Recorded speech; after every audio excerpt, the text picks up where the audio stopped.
ഇസ്രായേലിനെ നടുക്കി വീണ്ടും ഇറാന്റെ കനത്ത മിസൈൽ ആക്രമണം എന്ന വാർത്ത വരുമ്പോൾ ഒരു നടുക്കമുണ്ടാവും. ടെൽ അവീവ് അടക്കം നഗരങ്ങളിൽ മിസൈൽ ആക്രമണം ഉണ്ടായി. രണ്ടിടത്ത് ആശുപത്രികളിലും മിസൈൽ പതിച്ചുവെന്നും നിരവധി പേർക്ക് പരിക്കേറ്റതായും റിപ്പോർട്ടുകളുണ്ട്. ഇറാന്റെ മിസൈൽ ആക്രമണ കേന്ദ്രങ്ങൾ മിക്കതും തകർന്നുവെന്നാണ് കഴിഞ്ഞ ദിവസം ഇസ്രായേൽ അവകാശപ്പെട്ടിരുന്നത്. ഇസ്രായേലിലെ നഗരങ്ങളെ ആക്രമിക്കാനുള്ള ഇറാന്റെ ശേഷി കുറഞ്ഞെന്നായിരുന്നു ഇസ്രായേലിന്റെ സൈന്യത്തിന്റെ വിലയിരുത്തൽ. എന്നാൽ ആ വിലയിരുത്തൽ തെറ്റിയെന്ന് തെളിയിക്കുകയാണ് ഇന്ന് ഇറാൻ നടത്തിയ ആക്രമണം. ടെൽ അവീവ്, റമത്ത് ഖാൻ, ഹോളോൺ എന്നീ ഇസ്രായേലി നഗരങ്ങളിൽ ഇന്ന് ഇറാന്റെ മിസൈലുകൾ വീണു. ബെർഷേബയിൽ സെക്കോബ ആശുപത്രിയിൽ കനത്ത നാശനഷ്ടമുണ്ടായിരുന്നു. കെട്ടിടങ്ങൾക്ക് കാര്യമായ നാശനഷ്ടമുണ്ട്. നിരവധി പേർക്ക് പരിക്കേറ്റിട്ടുണ്ട്. ഇസ്രായേലി മാധ്യമങ്ങൾ ഇങ്ങനെയെല്ലാമാണ് അവിടുത്തെ കാര്യങ്ങൾ റിപ്പോർട്ട് ചെയ്തു വരുന്നത്. ഒട്ടേറെ മലയാളികൾ ജോലി ചെയ്യുന്ന നഗരമാണ് ആക്രമിക്കപ്പെട്ടത്. ഇറാൻ ഇസ്രായേലിന് നേരെ ഏകദേശം ഇതുവരെ 400 മിസൈലുകളെങ്കിലും പ്രയോഗിച്ചുവെന്നാണ് കണക്ക്.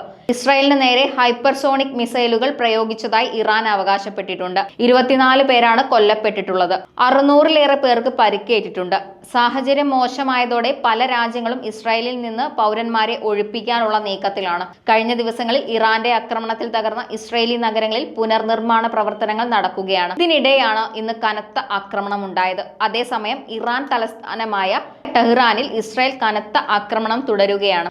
ഇറാനിൽ കൊല്ലപ്പെട്ടവരുടെ എണ്ണം 600-ആയി. ഇറാന്റെ ആണവ റിയാക്ടറിന് നേരെ ഇസ്രായേൽ ഇന്നലെ രാത്രി ആക്രമണം നടത്തി. ഇവിടുത്തെ ആണവോർജ പദ്ധതികൾ പൂർണ്ണമായി നിശ്ചലമായെന്ന് ഇസ്രായേൽ അവകാശപ്പെട്ടു. ഇറാന്റെ ആയുധ ഫാക്ടറികൾ, ബാലിസ്റ്റിക് മിസൈൽ നിർമ്മാണ കേന്ദ്രങ്ങൾ എന്നിവ അടക്കം ലക്ഷ്യമിട്ട 40 യുദ്ധവിമാനങ്ങളാണ് രാത്രി മുഴുവൻ ആക്രമണം നടത്തിയത്. ഇസ്രായേൽ ഇറാൻ സംഘർഷത്തിൽ സൈനികമായി ഇടപെടരുതെന്ന് അമേരിക്കയ്ക്ക് മുന്നറിയിപ്പ് നൽകി റഷ്യ രംഗത്ത് വന്നിട്ടുണ്ട്.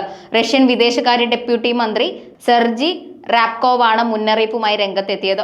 അമേരിക്ക ഇസ്രായേലിന് നേരിട്ട് സൈനിക സഹായം നൽകുമെന്ന അഭ്യൂഹങ്ങൾക്കിടെയാണ് റഷ്യയുടെ ഇടപെടൽ.